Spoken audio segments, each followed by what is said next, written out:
I want to fight with Chuck. Chuck.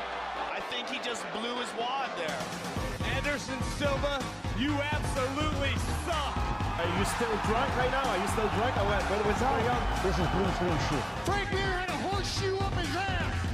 I pulled that sumbitch out and I beat him over the head with it. You can't stop us at Beard Express. Choo-choo, motherfuckers. If he was a girl, you would say he has a badonkadonk. I'm cool with all the gods. Gods recognize gods. This is #1 bullshit. I'm not impressed by your performance. I'm the man of the hour, Joe. Too sweet to be sour. What you see is what you get, and what you don't is better yet. I'm the women's pick. I'm the men's regret. And if you win against Chael Sonnen, you made a bad bet. Vanderlei Silva. 6 feet tall and 205 pounds. Boy, until I met you, I didn't know they could stack crap that high.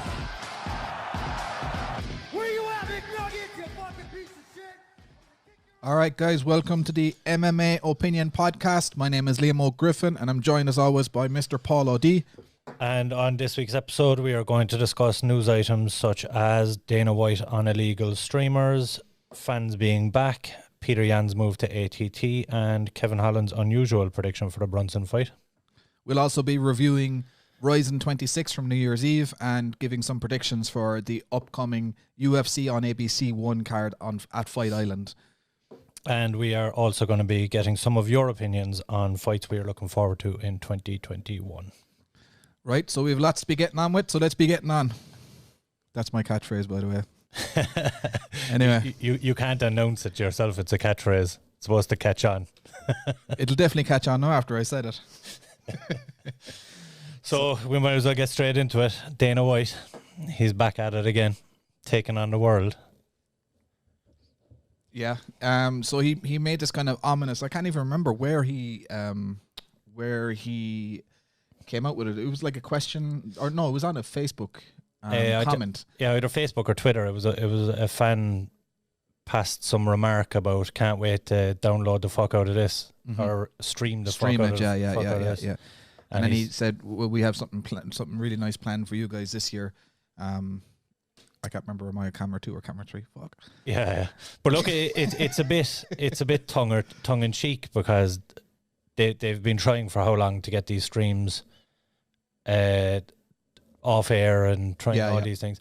Now, what I will say is there was legislation passed in Europe and in America this year that makes not streaming a federal offence, but the creation of the streams and the people who are creating new stream sites. That it's a federal offence and that it's a felony in America. So, but I'd say they're losing like millions off it. Like I know they're making millions, but they're definitely losing a fair chunk of change. Like when you consider it. So it's a debate of morality for me. At the end of the day, right? They're a multi-billion-dollar company. They're providing a service that we want to see. So it's, are you willing to pay for the service to watch the service? Some people aren't. Some people still stream it. Personally, look, I pay for my subscriptions because I'm enjoying the product I'm getting. Don't get me wrong, there are events that I've watched that I've streamed because I couldn't be bothered paying. But that's more for the casuals. They're making their money off the hardcore fans, and they always will. I think they're just trying to cut down on the casuals. And at the end of the day, I've seen a few comments that they're going to lose out and they're going to lose fans. I don't think they will. I don't think they're fans that they want. I don't think so either. And the other thing as well is like for those of us that have friends and family that who are fighters and who are looking to make a career in MMA, it's their wages that are being cut when you talk about streaming shows and stuff like that.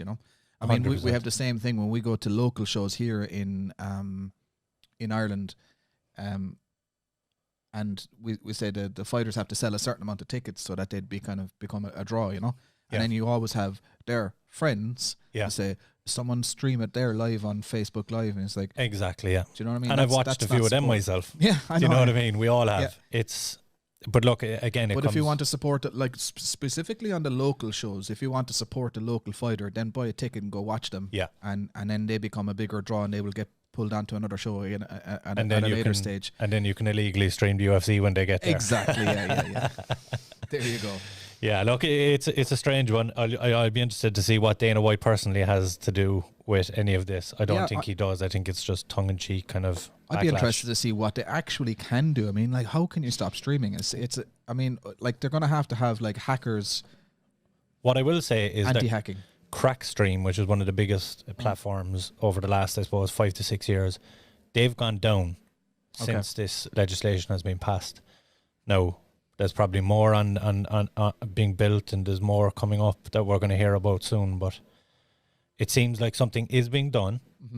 But then again, like I mean, if you get those VPNs or whatever, I mean, how are they supposed to trace it? I don't know.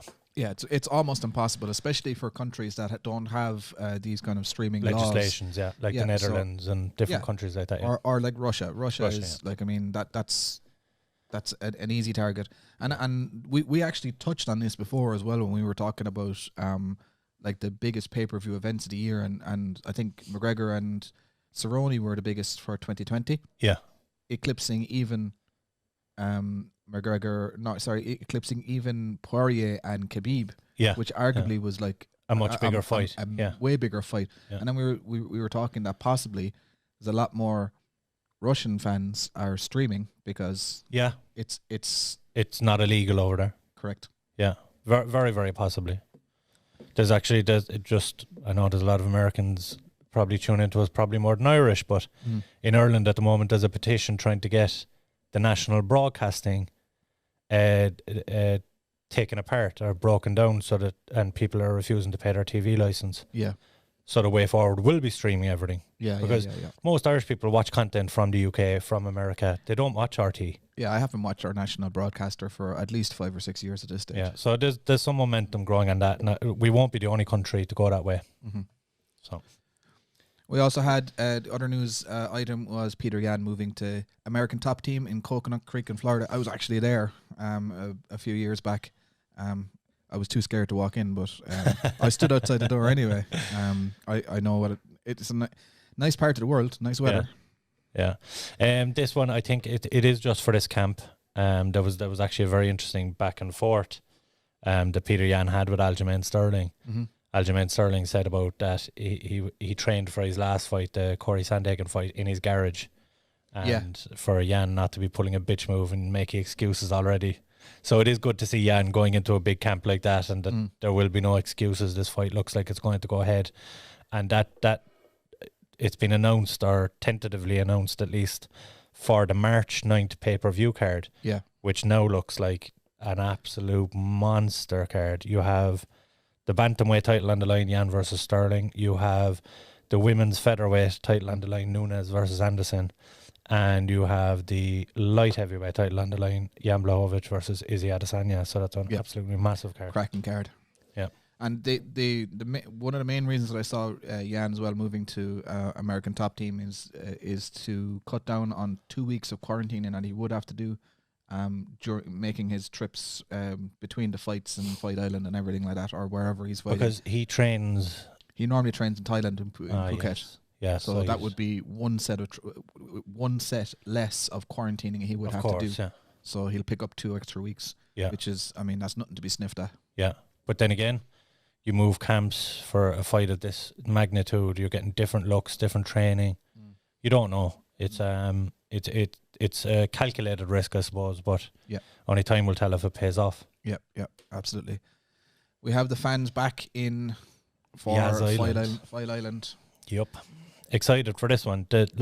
If you think about it, last time fans were at a UFC event was back in March or April. I don't even know. I can't even remember what it's going to sound like. It's crazy. Like it's going to be bizarre, and the fact that it's 2,000 in the T-Mobile Arena, it's going to be strange, but it's still interesting that we're at least getting to that point. Now, fair enough, in other countries they're a long way behind where Abu Dhabi are. But it is good to see some kind of progression made here. Yeah, absolutely. And we were just talking, we're going to be talking a little bit later about the Rizin show in Japan. Yeah. And normally the kind of I suppose the normal comment is the Japanese audience are way quieter than the Western audiences.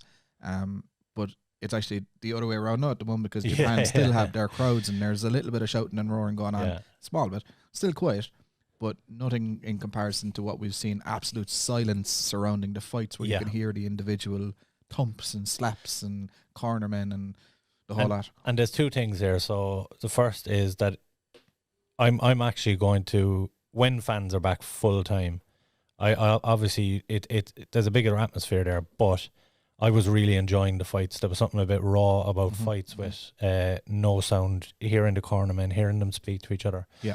So I was enjoying that. So it's going to be weird to adjust to getting back to fans. But the second thing is, this feeds into the theory that Dana White didn't want to put on a show with Conor McGregor without fans. I know it's only minimal. It's only 2,000 fans. They're not going to make much money out of 2,000 fans. But they're making some money.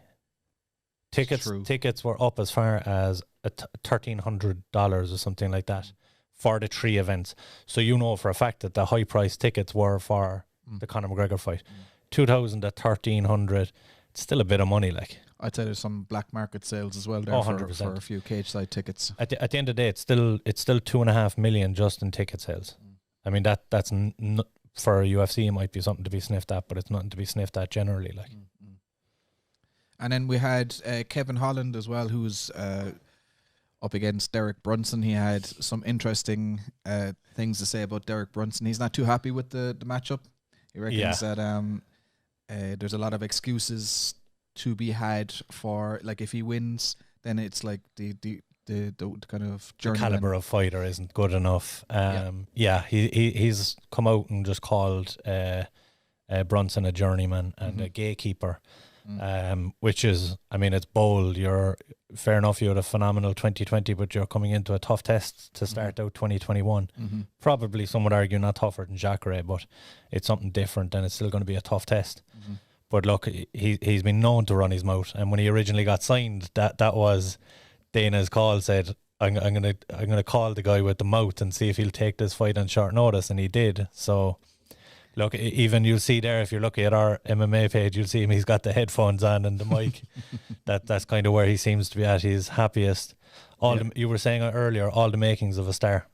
Oh, 100%. He's got the mouth, which is when it comes to being a star in UFC anyway, you definitely need to be able to talk. 100%. He's got the finishes. He's got the activity.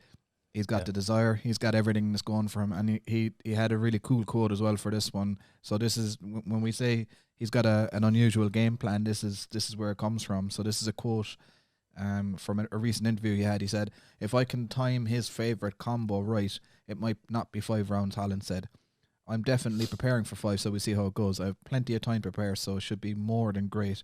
I've got a sequence. If I slip his jab, roll under his overhand, and then hit him with a good hip thrust while he goes in for a takedown, I'll knock him out with my cojones." That right there would be a knockout for the century. Yes, it would, Mr. Holland. Yes, it would. He's planning dick slapping him into submission. Crotch jocking him. It'll be a new one. Yeah. It would definitely be a new one. Look, the guy's just entertaining, and looking forward to him getting back in there. And if he is anything like the year he had last year, he's going to be all of the in contention by the end of 2021. 100%. Yeah. Big couple of months for him now.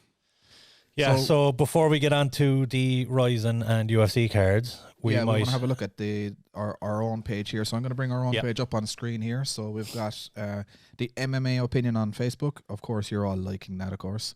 Yup. So which particular conversation are we going to talk about here now? So if you go down... Oh, by the way, check out the competition we have running on the page at the moment. We are giving away either a 1-year subscription to UFC Fight Pass or a 1-year subscription to ESPN Plus.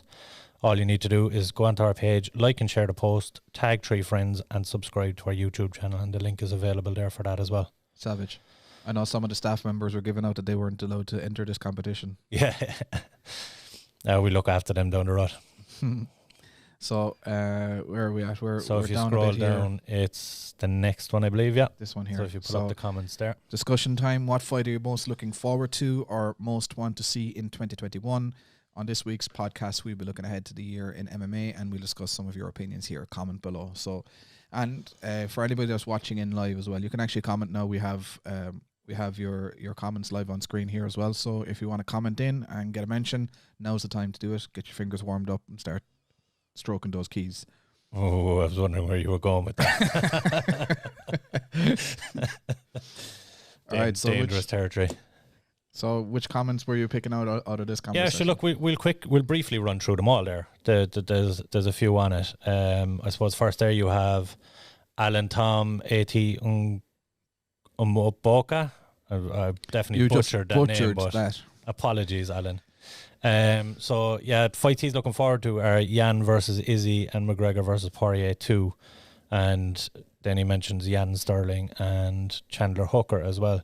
That's 4 He's kind of looking forward to everything, really. Yeah, everything that's been announced so far. But yeah, there's 4 great fights. You have the kind of the lightweight are kind of heavily featured there. A lot of people are under the impression that this is kind of a little mini bracket. Yeah. Whoever comes out of these 2 fights. Yeah. 100%. With Oliveira waiting in the background. So definitely 2 massive fights, and we'll be getting into the McGregor Poirier fight next week in more detail as well. Mm-hmm. Yeah, and the Yan Izzy fight, I'm balls deep on that fight. Absolutely balls deep. I really believe that with this fight, if Izzy gets the win, the Jones fight has to happen. And I know, fair enough. Look, I feel for Glover Teixeira, and we posted a thing on the page. He's kind of willing injury on one of them. I know he is, yeah, and he's one of the good guys in MMA. Look, you have to feel for him, but there's only like how many times in the past in MMA have we wanted fights that we didn't get? Prime example being GSP versus Anderson Silva. Izzy's trying to make this happen. Izzy's going out of his way to try and make this happen. So and he's willing to go all the way to heavyweight to chase him down as well. Exactly, yeah. So fair play to him. Yeah. And Jan Sterling, we kind of touched on that already. Nathan Doyle, shout out there. Love to see the trilogy fight between Valentina Shevchenko and Amanda Nunes. I don't see that happening this year. Dana's kind of touched on if there's going to be any super fight, it would be Weili Zhang moving up to fight Valentina. He's more interested in that fight. Yeah, I would agree. I think that's a better fight. Yeah, and look, Amanda Nunes has beaten Shevchenko twice. They were both ridiculously close fights. I'm not saying for a second that it's a wash, but I just think there would be more interest in the Shevchenko and Weili Zhang fight. But it's certainly something we could see down the road, definitely. Christian Gary is looking forward to the Haraguchi versus Archuleta fight. We're talking about Rizin shortly, so we can get into that then. You have Blake Dillard, the return of the Mac. I think, look, we're all excited for that. Yeah, 100%. Well, we're a bit kind of biased here, being Irish and obviously being out of SBG as well. But it is going to be a phenomenal year for McGregor, I think. Definitely. And again, you've Kelvin Richards, Hooker Chandler, Joe Velasquez, Hooker Chandler, and the sleeper fight, Dawodu versus Burgos, which is unfortunately off, but hopefully it's a fight that we do get, because Burgos, the fight was cancelled, so he's not staying on the card. So hopefully that can get rebooked. How did Burgos ever make featherweight? Like this? He's a huge. Am I talking about the same guy? Yeah. No, that fight's at featherweight. Dawodu versus Burgos, featherweight. No. Yeah, I would have assumed so. So Burgos that got knocked out by Kelvin Kattar. Yeah, at featherweight. I know he's huge. Dawodu is also a featherweight though. He's still fighting at featherweight. I know. I'm just saying, how did Burgos make featherweight? He's huge. Like. He is a big guy. He's a very big guy. But then again, Calvin Kattar is a big guy as well. Calvin Kattar is a unit of a man. But I think Kattar looked small alongside of Burgos. That's why I'm so shocked that Burgos making into weight more so than That is true, yeah. But yeah, certainly a fight that, and by the way, Hakeem Dawodu is no small man, an absolute animal at featherweight. So that was a sleeper on that card. Hopefully we get it soon. You have Anthony Turzo, Blades versus Lewis is interesting. I hope Lewis gets the knockout. Yeah, I'm of the same opinion there. I like both guys, but Lewis is more dynamic in the sense of more entertaining to watch with the striking. Blades is kind of... Is the old lay and pray kind of tactics. Yeah, and his takedowns are impressive though. That's the only thing. I mean, they're very impressive. It's impressive to see a heavyweight takedown under the heavyweight with such ease, and it's not like he's falling on top of him. Like he's driving through them. Like and he continually keeps that pace. And look, he's getting better with the ground and pound. Yeah. I just feel like it's not someone you want to go see and challenge one of the elites. I could be wrong. He could look phenomenal in the Lewis fight. But we I want suppose time will Blades. tell. We want Blades to fight Greg Hardy, don't we? Oh yeah, definitely. Let's make Well, that happen. any of those top 6 guys against Hardy, really, like just yeah. throw him to the wolves a half dozen times. Or Romanov. Romanov was the other one. I want Jesus Romanov Christ, yeah. against Greg Hardy. And that's one that could be made as well. I mean, both guys are fresh into the UFC relatively, so. We have Jimmy Dusty Denton. What a great name, Jimmy. Fantastic. So he has Jones versus Stipe or Ngannou. So I'm presuming he means the winner of the Stipe Ngannou fight. Yeah. But look, I'm not too happy about Jones like just skipping the queue there. I mean, but it's John Jones. I know it's John Jones. I just don't think he deserves a heavyweight title shot straight away. Do you know, and especially seeing as though there's like these two guys are like Stipe and Ngannou are literally going to have to knock out, like, are going to get rid of one of his biggest challenges. Both of these guys are a big challenge for him, and he gets to stand by while they take each other out, and then he just fights whoever's left. I think that's. I don't think it's fair. I mean, but it is what it is. Unfortunately, though, the division isn't deep enough to justify him coming up and fighting someone that's maybe 4 or 5. Because I suppose a lot of people would be of the opinion that it's a bit of a wash towards Jones if you fight someone at 4 or 5. And look, I just don't like him at heavyweight. The pictures of him saying 240 feels great, and we've seen him bulked up before, and he looked terrible. Yeah, that Ovince St. Preux wasn't his finest hour. I don't know. Look, I could be completely wrong, and he could look phenomenal, but I'm just not too hyped about the man at heavyweight. And I obviously have an agenda that the fight I want to see in 2021 is Jones versus Izzy. I want Izzy to get that belt and Jones to come back down. So that's what I'm hoping for. And then you have Jacob Burton is looking for Figueiredo versus Triple C. That's a great fight. Yeah. Not sure it's going to happen, but it is a great fight. I would look forward to that one. So you've said that Figueiredo is probably the most feared champion right now in his own within his own division. Yeah. Triple C is certainly a guy that's not going to come back and fear him. Not going to fear him, but I just don't think it. I don't even know what way that would go. Figueiredo is just. I think Figueiredo would obviously have a striking advantage on him. You have to give the grappling edge to Triple C. I know Figueiredo's jiu-jitsu is probably better. Yeah, but it's wrestling and against control. That wrestling. It would be a great fight. I can't pick it right now. But if Figueiredo did catch him, it's lights out. 100%. Anyone at 25, if he catches them, 100%. So all good comments. And keep them coming if you have any to pop onto the live stream now. We might discuss them as we go on. Yep. But we'll move on to Rizin 26. Rizin. So let me get up some screenshots here. So this was I think this is your favorite fight from the card here. Oh, 100%. All right, do you want to give us a little bit of background just to on preface this? it, yes, exactly. Because I knew about some of the fights that were on this card, and I came upon this fight, and I hadn't intended on watching it. I clicked in, and before I knew it, it was one of my fights of the year for 2020. So you have, I believe his name is Shibatar, but his actual name is Atsushi Satai, against Hiroya in the black shorts as a kickboxer. But Shibatar is a YouTuber, former pro wrestler. And you can tell he's the YouTuber because he's got YouTube written across his crotch. Yeah, and the leopard pants and the gold shin pads. Oh. It's pulling some wrestling moves. Some wrestling moves, yeah. The first 30 seconds of this fight, I was like, oh my God, what kind of a spectacle is this? And it is a spectacle at the end of the day, but I mean, he can fight. Yeah, absolutely. I mean, he checks some kicks here at the start. He rocks his opponent with that right hook. Yeah. And then a bit of showboating. The man is a unique character, a very unique character.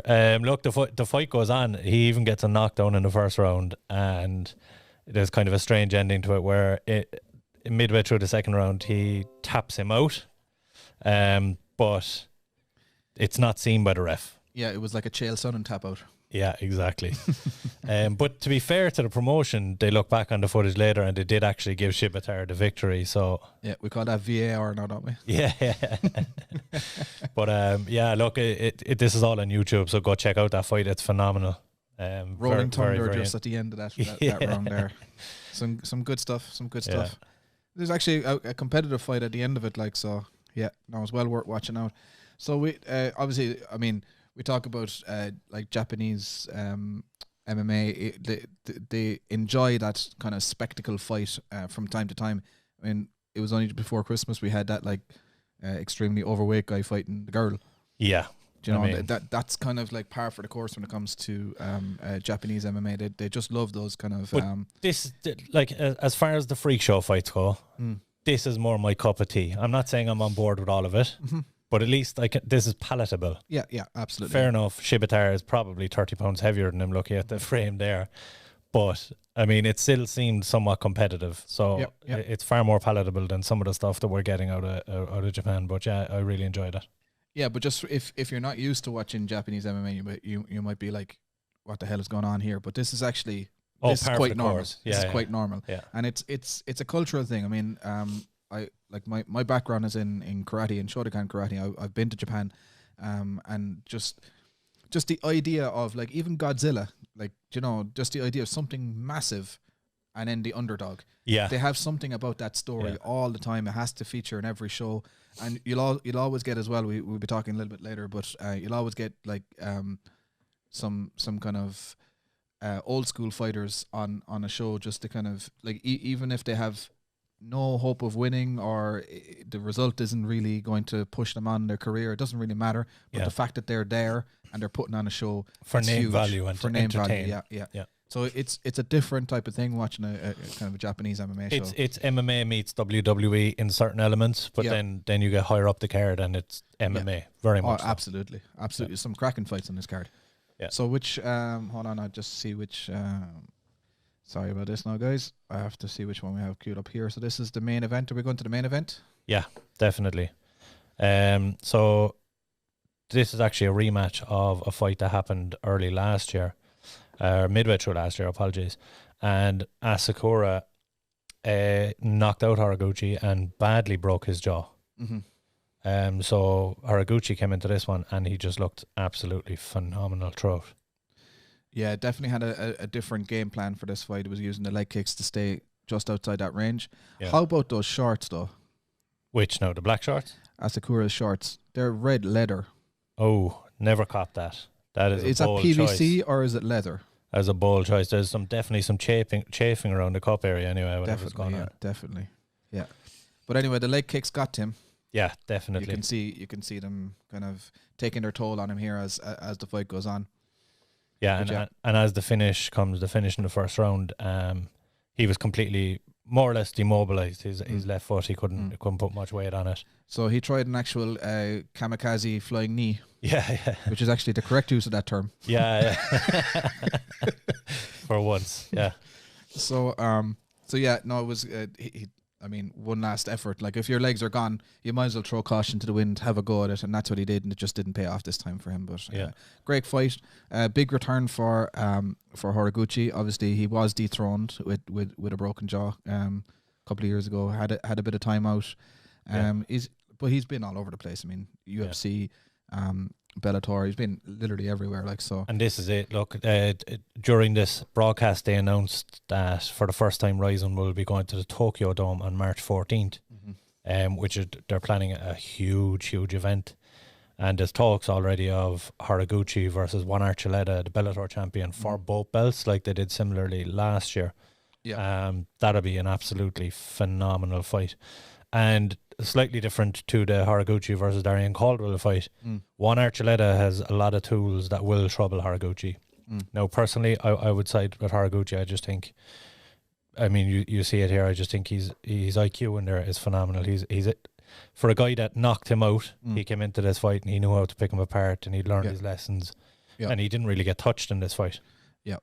So he actually just afterwards he started screaming that it was an easy fight. So unusual to see a Japanese fighter kind of be somewhat disrespectful. Yeah, that would be seen as disrespect. That'd be hugely disrespectful in Japanese culture. So it's unusual, but again, like you even look at it, you look at the broadcast and everything is in Japanese, but Haraguchi's corner was all speaking to him in English. he's trained and schooled in the background of MMA across the pond. He's coming from that, and I suppose shit talking is a part of that. Yeah, absolutely. So he's trying to sell himself. Yeah, 100%. So we also had yeah. Go on, sorry. No, I'm just saying I don't know if it's the right audience to be shit talking, but yeah. Yeah. So I think the next one I have queued up there is the tension fight. So yeah. Obviously tension, this is a kickboxing fight. Tension does fight MMA as well, but this one particularly was kickboxing. So he came into this one 40-0. The guy is, the way he moves is savagely fast. Yeah. I've seen limited clips of tension, and I wouldn't say I'm by any means an expert on the man, but like from what I have seen of him and this fight in particular, it all looks too easy for him. Yeah, it kind of it smacked of a little bit of a mismatch. Although I don't believe it's a mismatch, but it just was. He was on another level on this particular card. I'm not going to even entertain trying to pronounce his opponent's name. I'm just not going to do it. But he's from a Muay Thai background and he has over 100 fights, so it's definitely not a mismatch. It's Kumandoi. Oh yeah, but that's the first name. That's the easy part. Yeah. I'm taking the easy one. Sure. Yeah. But you get the idea. Yeah, no, but tension looked phenomenal. And a nice touch here, they had Takeru Sagawa in the audience for this. And this is kind of a fight that in the J kick world, the Japanese kickboxing world, that's the Floyd Mayweather versus Manny Pacquiao. It's supposed to happen for years, even though tension is still so young. Yeah. I was wondering who that guy was. I wasn't familiar with. So and again, they're looking at March 14th in the Tokyo Dome for that. So that will probably be one of the greatest kickboxing. If it lives up to the hype, it'll be one of the greatest kickboxing matches of all time. That's him exactly. Yeah. So that would be phenomenal as well. Awesome. And just talking, you mentioned Floyd Mayweather there. This fight confirms to me. I believe that tension took a dive for Floyd Mayweather. 100%. I know it's conspiratorial thinking, but it's not. It's just a fact. He took a dive. That's my opinion. I'm sticking to it. I mean, the punishment that he takes even in this fight. I know this is no Floyd Mayweather that he's fighting, but even in this fight, he shows he's got a good chin and like he could take kicks to the body. He can take a lot of punishment and still come back, and still dominate the fight. Wasn't it a body shot that dropped him initially? No, it was it was a left hook. He took a left hook. He just basically fell over. I don't even think it landed. It didn't even land flush. No. It was very, very. But look, you look at it this way. Look, the guy's a superstar over there. But I don't think, I could be completely wrong. He could be a multi-millionaire, but I don't think he's certainly not on Floyd Mayweather money. No. So Floyd came knocking. Here's your purse. Yeah. All you got to do is throw yourself down in a heap, and it won't go on your record. Yeah, exhibition. Absolutely. Absolutely. So the female fight was at super atom weight, which is a new category to me. Yeah, so don't know exactly what weight that is. Is that 120? 50 kilograms. Or 110? So 105, it would be 110, yeah. So 50 kilograms, 110, yeah. So I think I just have the finish queued up on this one, but oh no, hang on. They're not chicks. This is this is the other Asakura that was on the card. Yeah, his brother. Is that the brother? I wasn't sure. Yeah. So this was almost like, I was actually looking at this. I was thinking it's almost like the Giga Chikadze, the Giga kick. Yeah. So he gave him a left kick to the body, a left hook to the head, and then a left head kick, just to top it all off, just in case you were still standing. That's a smack off that alone was ridiculous. And that wasn't even like a flush KO. The guy he got wobbled that bad. He was like, nope. Yeah. Nope. Yeah. Not taking another one of them. Some savage power in that family. Yeah. They obviously have. What's the story with this beanbag throne that they're sitting on? Is this a Japanese thing as well? One of the stranger moments. No, definitely not a Japanese thing. This was a one-off for this card, as far as I'm aware. Just a very strange little touch. I'm sure it's some sponsorship deal they had with a beanbag company. Just the way they came out with the full inflated thing, I was like, sit down. Yeah. Very strange. This guy obviously very upset on the way out as well. Yeah. So Can you picture the UFC bringing a beanbag into the octagon and getting Joe Rogan to sit on one next to whoever wins their fight? Oh my Jesus Christ! So we had a boxing fight as well and this is what I was talking about a little bit earlier as well. But you nearly always have like an old school legend on the card, regardless of whether they're going to win or not. It doesn't matter. Win lose in Japan doesn't mean a thing. It's all about the performance. It's all about putting on a show. And this was one of those fights. So Takanori Gomi against Kudzi. Again, I'm not familiar with this particular guy, but boxing match. You said was a box, like every fight that was on this card was a different set of rules. Yeah, was this pure boxing? This was pure boxing. But then again, it took. I watched this fight, and it wasn't until midway through the second round that I realized that they hadn't kicked each other, because I assumed with the foot straps and everything, because they're dressed for kickboxing, and maybe it was a kickboxing bout. They just chose, let's not kick each other, let's just punch. Yeah. Because there's no boxing shoes on or anything. It was a strange one. There was no knees, no kicks thrown throughout the fight. So there was a bit of a wild one. And there's the legend himself. Yeah, bit of a wild one, but a crowd pleaser nonetheless. Yeah, before we go on there, we have a few comments coming in. You have Joe Velasquez. Great job, man. Looking forward to 2021 in MMA. Joe is a regular poster on the page. Thank you very much for that, Joe. You have Seth Temp. There's no way in hell. Tension took a dive. Absolutely took a dive. Let me call in. Let me call in. How do we get him in? This is ridiculous. We're going to let you call in, Seth. How do I get that going now? We're going to let you call in. Seth, or also known as the Bat Slayer, Seth. No, I have to figure that out. Just bear with us a few minutes, Seth, and we will get you in. And then Stephen Looney contradicting was a blatant dive. Tension took for sure, took the money. He took that damn money. He took that check. Yeah. No way that was a real knockout. We'll try and get you on, Seth, for a good debate.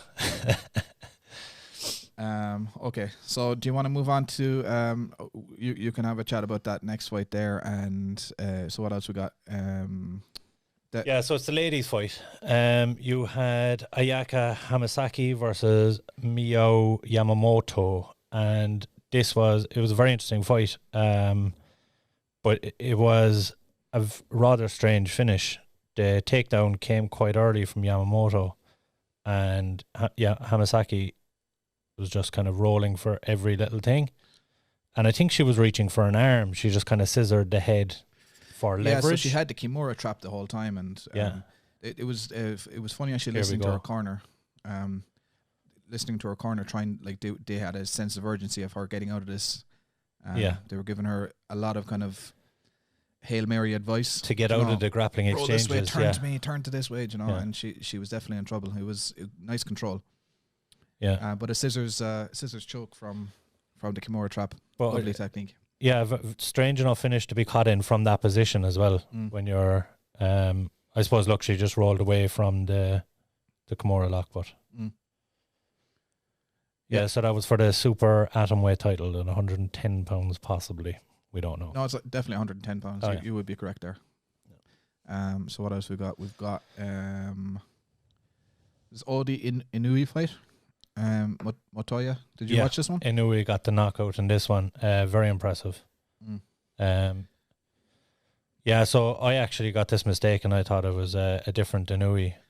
That's what I was assuming actually as we were watching, or as I was watching. I was like, is this the guy that fought the UFC? But there's a Inui fighting in the UFC at the moment, a female fighter. But there was an Inui going back from JMMA. Or he got the he got the rear naked choke. Yeah.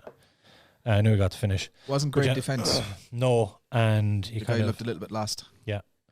And the way he took his back here as well, like he had control and kind of gave up his back from the top position somehow. But he looked impressive. And there's your beanbag again. Beanbag boy. So beanbag was the fighter of the night. How are we working with getting set in? I'm racking my brain on how we're going to do it. If I had known ahead of time, I would have rang. What I'm going to do is I'm going to message him here on my phone and see if we can get his Skype handle, and we might be able to bring it up. Yeah, let's do that. So we could do that. In the meantime, while you're doing that, will I take a look at the fight card for upcoming UFC on ABC 1?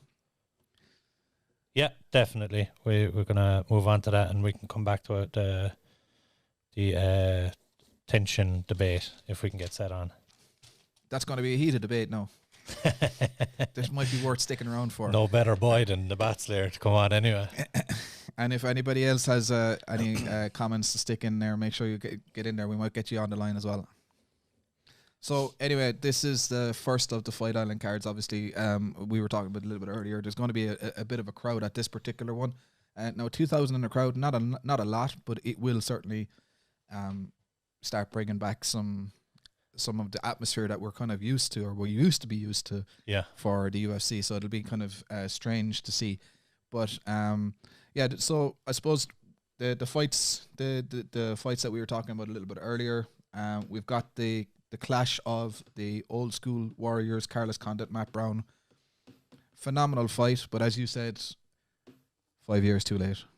Yes, look, I was a huge fan of both of these guys. And I spoke a little bit before Carlos Condit's fight with Court McGee that as much as I was a fan of both of those guys as well, it's a fight that I didn't particularly want to see.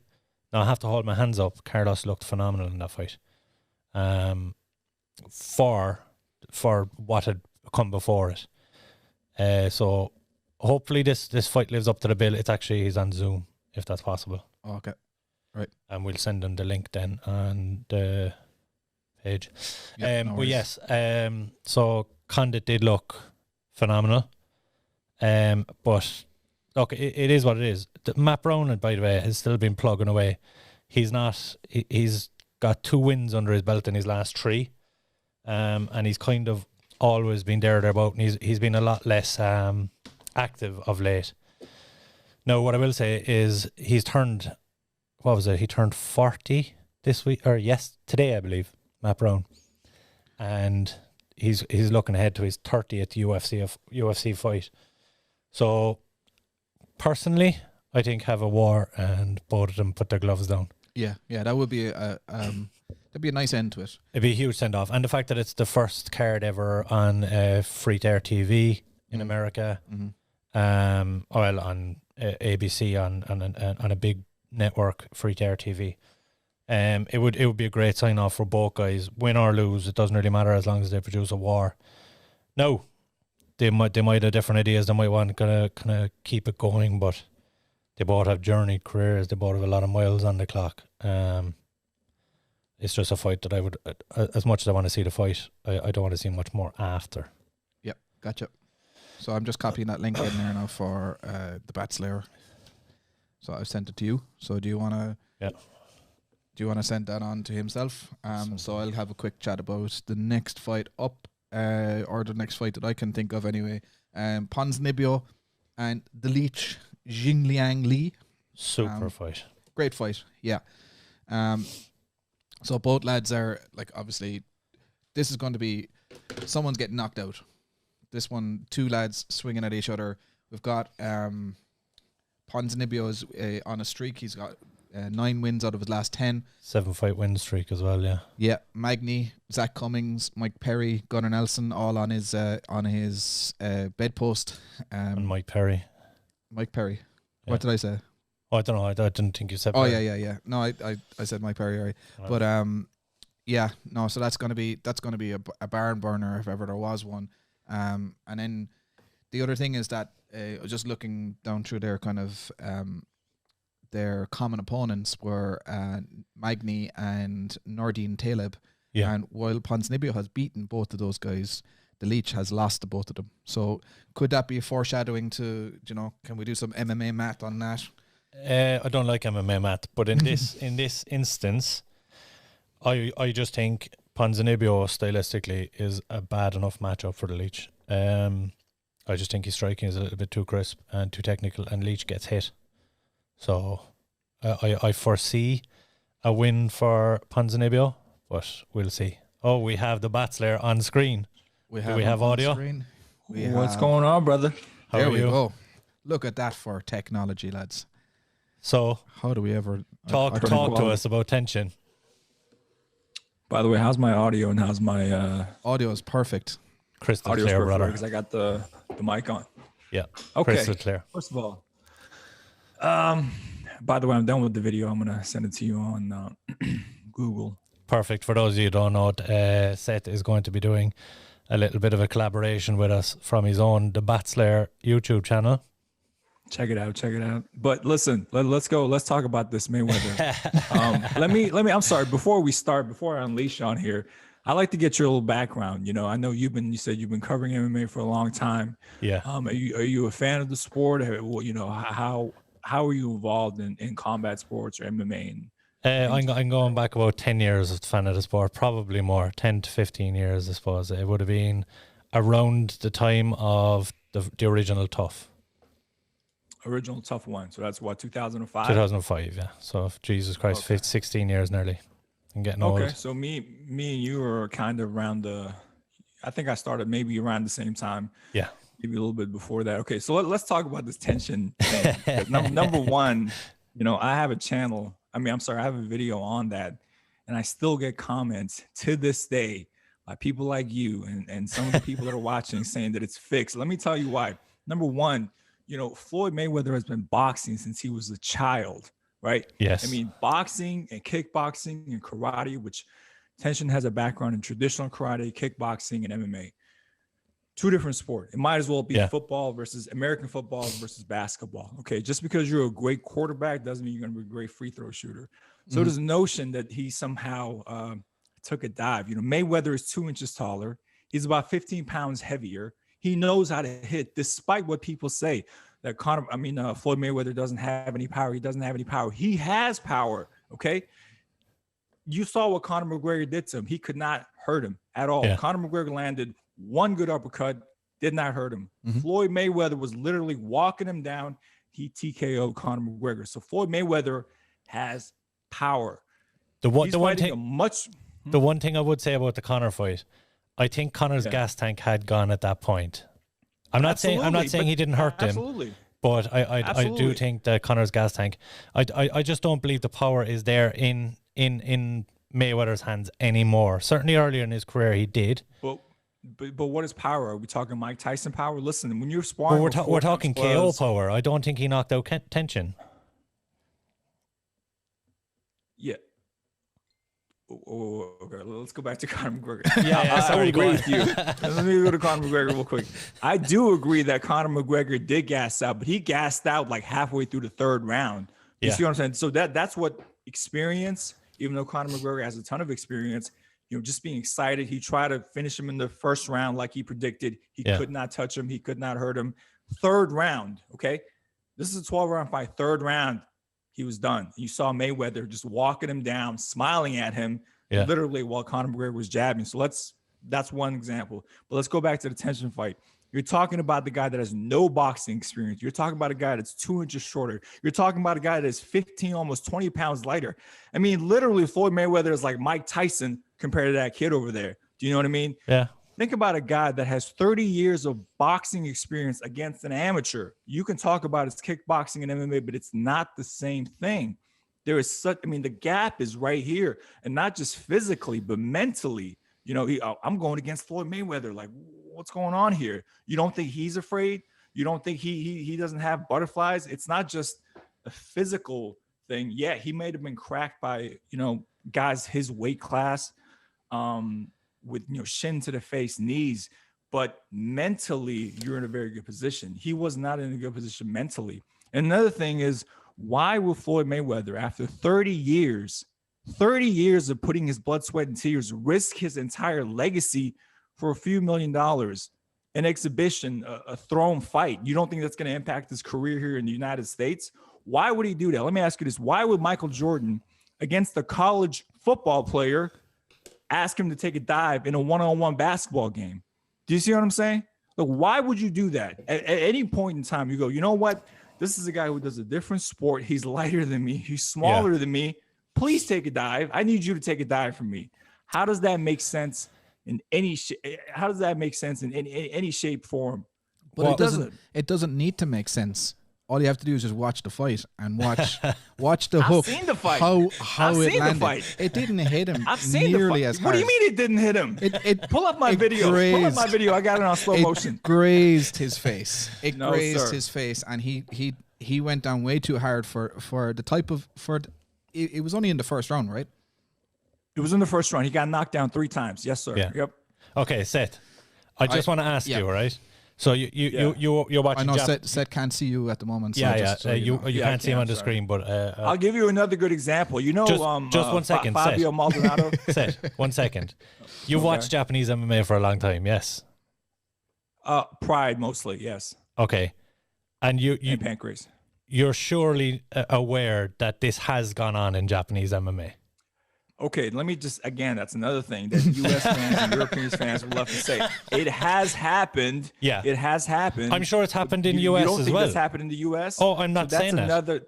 That's a negative stereotype, man. No, You guys are trying to no. perpetuate. I'm sure it has happened. I'm saying Listen, I believe that it's happened in the US as well. Fight fixing in boxing and kickboxing, MMA Definitely happens, has yeah. happened.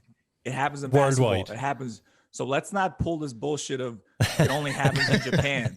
Do you see what I'm saying? I'm not saying that. That's what the Japanese do. I'm not That's saying what you're that. saying. I'm not saying that. But I Come am on now. saying there is a common kind of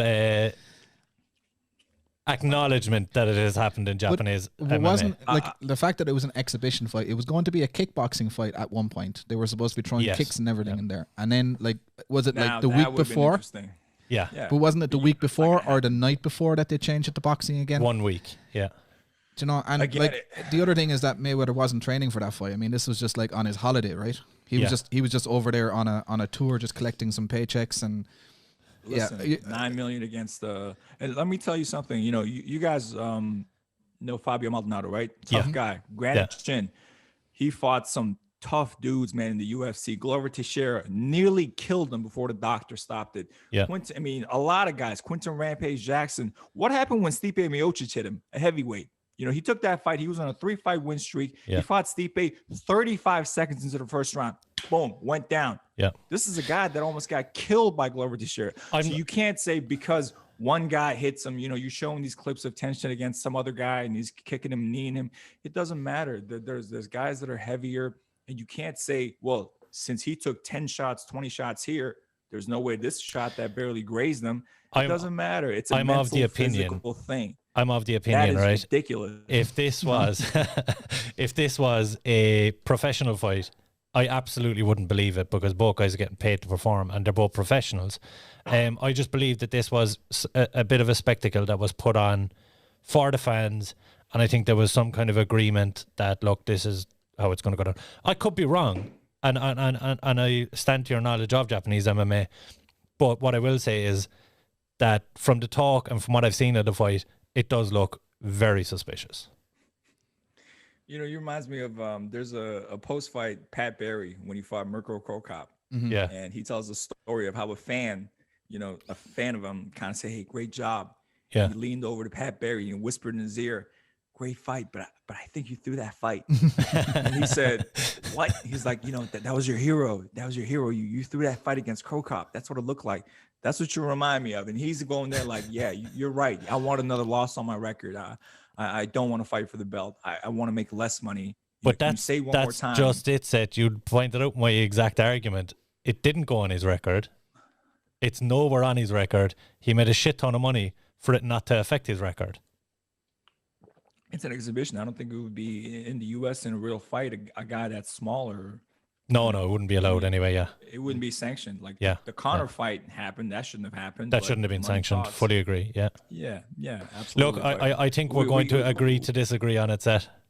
But okay. Can you point out where's this video of your breakdown, and let's get everybody watching it. At least we get some more traffic to that video anyway. So what's the name of the video? What's the name of the channel and what's the name of the video, and we get some traffic over there. Seth the Bat Slayer, and I may need a new name. I don't know. I'm still playing around with that. Oh, the Bat Slayer is cool. The Bat Slayer is good, man. I'm digging the Bat Slayer. Yeah. Oh, there you go. Fake. Yeah. So fake Mayweather destroys Japanese kickboxer full fight. Even the title sounds suspicious. They're set. Yeah. Well, you gotta do these. Yeah. You gotta get clicks. Yeah, you can just put Seth the Best Slayer and then tension, and then Exactly. Well, what we'll do is we'll copy the video and we'll put it on the MMA opinion page, and we'll continue this discussion on the MMA opinion page. But definitely, I'm actually impressed that we got this conversation on the live stream at the same time. I'm actually I'm quite proud. Technology is taking over, lads. Absolutely. But and we appreciate you coming on, Seth. We will keep the argument going, and next time, who knows? We might get you on for another argument. I got you. I think that's what it should be, right? The debate instead of 100%. Well, not instead, but debates. Yeah, awesome. Cheers, bud. Thanks a million. Thank you. Talk to you soon, man. Take care. Bye. Okay, so we're back on our live stream here, and where were we? Where were we indeed? Clay Steele says Floyd could beat Stipe in 30 seconds. Floyd could beat Stipe. Enter. Oh, Jesus, Clay. Come on. Come on, Clay. By the way, for those of you who don't know as well, Clay is going to be coming on for an interview. He's one of the new co-hosts of the Knuckle Up podcast, the official podcast of BKFC. Radio. And Clay is also the gentleman that was a ring girl for a night. What? He was a ring girl for a night. Is he wearing this PVC stuff as well, is he? Yeah, I know. So it all started on social media where he basically jokingly put up a post with himself with no top on and called out BKFC. I've applied many times to be a ring girl and you keep saying no. Is it because of my stretch marks? Is it because it's sexism? All this. And BKFC put up the post and said if we get 5,000 likes, we'll have you on. Nice. So sure enough, within an hour it had 5,000 likes. So the power of the people, huh? And he did it. Fair play to the man. But yeah, no, Floyd couldn't knock out Stipe. Come on, calm down, Clay. I hope. And I still don't. I mean, I'm standing by my original opinion on this. Tension took a dive. 100%. I appreciate Seth's passion on the topic, and yeah, obviously very knowledgeable about it. 100%. And I'm going to check out that video. Here's the issue, right? So if I was more of a fan of Tension, and I'd followed his career, and someone came at me with the theory, I'd my nose would be out of joint. Yeah, it's just that maybe we're not as close to it, and it's an outside perspective that we're looking at. If we knew Tension a bit better, maybe we'd know for a fact that he wouldn't take a dive. So look, we do take a nod to your knowledge of Japanese MMA, Seth. Don't worry. So we were talking about Ponzinibbio and Jingliang Li. I think did I finish that? Oh yeah, the leech. Yeah. I gave my prediction. I reckon Ponzinibbio gets that done. I would agree. Yeah, but it's not going to go into the second round. I think these guys are just going to wail at each other, and I think before the bell sounds, one of them are going to be on their ass. Yeah. And a shout out as well, Jiang Liang Li has robbed his fight nickname off of our own Patrick Lihan, who's also known the as leech. Yeah. So they're going to have to fight at one point in time. Pac can make welterweight. Yes, actually, yes. And it will be that'd be an interesting one. Loser changes his fight name. I think that would be one. Yeah. Good. I like it. Yeah. Cool. Get that one set up for Tree Arena or something. We have Jacqueline Buckley, Mr. Jacqueline Buckley, making another appearance against Alessio Shakira. Jericho for the record, but yeah, Shakira. So this is a bit of a strange matchmaking. I've got a bit of a theory on this one that it's two-sided. For one, I think it's a little bit of a mismatch favouring Joaquin Buckley. He's kind of an emerging star, obviously with the two flashy knockouts at the end of the year, including knockout of the year on our own page on the MMA Opinion. And they're putting him up against a guy who's on a 3-fight skid. He's 3-5 in the UFC. It's about that time where if he doesn't get a big victory, he's probably going to get cut. So putting him in against this guy who's an apparent killer, it just seems a little bit off. Now, again, the matchmakers know what they're doing, and generally the matches are quite close. What I would say, though, is the Jericho has never been finished, so perhaps there's something in this that they're looking at Buckley saying, all right, if you've got flashy knockouts, let's see you finish this guy. which obviously still doesn't favour the Chiroko. But no. Look, he could come out and surprise everyone, but I've certainly got Buckley in this, and I do see him getting the KO. Okay. I don't know enough about the Chiroko to make a prediction on this one, but I would favour Buckley just based on form. Recent performances, yeah, of course. Form. And look, the Chiroko, he's tough. He's tough as nails. He's certainly not going to go away easy, but I just think Buckley has some real big flash for him. So. Who else? We talk about the main event. Main event. Let's go for it. Well, we're going to do a bit of a breakdown on this one in a separate video, but we do like a quick little brief one, yeah. Quick little dabble on it. What's your take? So I love the matchmaking. You've got Boston tough against Hawaii tough, and two guys that want to be in your face and want to trade, and both have incredible boxing. Both like to be in that range, in the boxing range. Both like to trade punches. This could be a contender for one of the fights of the year if it goes the way the matchmakers want it to go. Now, the other side of that is Holloway is 1-3 in his last 4 fights. Obviously, Dr. Volkanovski won his last one. Didn't go his way when a lot of people, including myself, probably scored the fight for him. And it's his 24th UFC fight this weekend. 29 years old. That's an incredible resume. Yeah. Bananas. He was just a child when he made his debut in the UFC. I mean, like when you think of it. And he lost to Dustin Poirier, I believe, in his debut. I can't remember, but yeah. I think he had 3 wins, and then he lost to Dennis Bermudez and McGregor, and then a 13-fight win streak. Yeah. I mean, there's arguments all the time over who's the greatest featherweight of all time. In my opinion, as it stands, Max Holloway, especially with the 2 victories over Aldo, takes it. But I do believe there's some miles on the clock. At just 29 years old, I think there are some miles on the clock. And Kattar is that little bit fresher. He's 3 years older. He's almost the same amount of fights, but he just looks that bit fresher. Yeah. Okay, I hear what you're saying about the miles on the clock. The only thing I say about Holloway is that, I mean, he only this year, or like in 2020, we're saying the year gone past, fought Dustin Poirier at lightweight. Yeah, and looked pretty good up to a point. Took some heavy shots. Yeah. Didn't get like rocked or knocked down at any stage. That's my point. That's the Hawaii tough that I'm talking about. Is that an asset? And it stops becoming an asset real quick at a certain point. It definitely does catch up on you. I just don't think it's caught up on him yet. Yeah. I don't think it's caught up on him yet. I think, and this is the thing about he's got this ability. He's got this kind of really nice slinky ability to roll with punches. Yeah. So he doesn't get caught flush. Yeah. He gets caught with punches, but he's already moving in the same direction as the punches coming at him. Yeah. So he doesn't get the full impact of it. Yeah. And this is where I see Kattar having problems as well. In that the 2 losses he's got on his record are to Moicano and Zabit. Yeah. Both guys that were elusive in their movement. Now Moicano more of kind of like a Muay Thai stylist, and he kind of off balanced Kattar with the leg kicks. Yeah. But Zabit is the kind the in and out striker, and moving back and forth. Very unorthodox movement. Yeah. Holloway is very similar to that in his movement. He's very light on his feet, able to move in and out of range, and I don't see Kattar being able to catch him clean. Yeah. That's my opinion anyway. I think it weirdly, after what I said, I do believe Holloway just about gets the victory here, but I think the later the fight goes, I think the first 2 rounds are going to be very interesting, because I think Kattar, if he can get started quick, and out the traps, we all know we know that Holloway is a slow starter. He likes to find the pace. He likes to feel people out for the first round.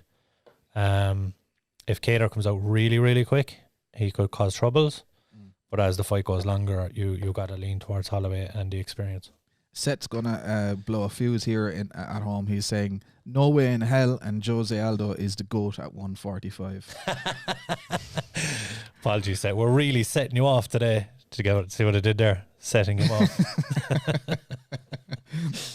So yeah, no, I think Holloway for a decision. I don't think Holloway has. I don't think Holloway is going to get Kattar out of there, but I don't think he's going to outpoint him over the 5 rounds. It is 5 rounds, isn't it? Yeah. I think he's going to outpoint him over 5 rounds. I think he will get caught with a few shots, but he won't get caught flush. The thing about Kelvin Kattar is that I don't like. He's got great boxing. There's no doubt about it. But he's got the kind of boxing where he can hit you when you're in that boxing range. Yeah. But if you're moving away from him, he's not able to follow and make good attacking combinations in a forwards direction when you're moving away from him. Now, if you stumble into his range, he's going to spark you out. Yeah. Do you know? But if you can pull away from him like Zabit did, like Holloway, I believe is going to do, I don't think he's going to be able to land flush. We look forward to it though. Yeah. Oh, it's going to be a cracking fight. Yeah. And Kattar, if Kattar lands flush, I mean, look at what he did to Jeremy Stephens. Look at what he did to Ricardo Lamas. Yeah. And Shane Burgos. Shane Burgos especially. I mean, that was a brutal finish. He just starched them. Yeah. Do you know? I mean, all of those walked Shane onto those Burgos shots. fight, I feel like he knocked him out 3 times before it was stopped. He knocked him out, woke him up. Yeah, knocked him out again. Yeah, it was tough finish. All 3 walked onto the shots. That's my point. All Very 3 true. walked onto the shots. Jeremy Stephens walked onto an elbow. Like, how close would you have to be to walk onto an elbow? He was literally running on him. He was like your fight of the year last year when Diego Sanchez ran onto the sprinting at him. A fucking lunatic Sanchez. Yeah. I suppose, look, this, coming up next week, we have some good content coming. We have some good interviews. We have Pro-Am predictions. We'll be back next Friday. And, of course, we will be back in the hot seat again on Sunday for a review of Holloway versus Kattar, the full card. And also you're going to be doing a breakdown of the main event here for Holloway Kattar, which will be out in the next couple of days. So stay tuned. Lots of video content coming your way. I feel under way more pressure now that we can get people live on air to the debate with us. 100%. We're going to have to like really be on our game, like, and have. But look, I like people calling us on our shit. That's kind of half the fun of it. Absolutely. And if anybody's listening in, don't be shy in the comment section. Get it in there because we will respond. We will reply. We will look. At the end of the day, it's called the MMA opinion. We have opinions. And often our opinions, often Liam's opinions are wrong. I don't think I'm wrong very often, but that's a story for another day. Yes, get involved, and we appreciate you being here. Awesome. Are we wrapping up? Yeah, we've nothing else to do. Has anyone got a song to lead us out? No. No, we've no other comments. Yeah, no, we're wrapped. We're wrapped. Guys, enjoy the fights over the weekend, and any comments, any likes, shares, put them all in there, and we will talk to you all next week.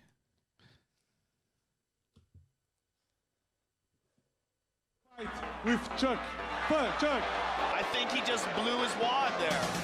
Anderson Silva, you absolutely suck. Are you still drunk right now? Are you still drunk or what? What's going on? This is blue screen shit. Frank Mir had a horseshoe up his ass. I pulled that sumbitch out and I beat him over the head with it. You can't stop this American Express. Choo-choo, motherfuckers. If he was a girl, you would say he has a badonkadonk. I'm cool with all the gods. Gods recognize gods. This is #1 bullshit. I'm not impressed by your performance. I'm the man of the hour, Joe. Too sweet to be sour. What you see is what you get, and what you don't is better yet. I'm the women's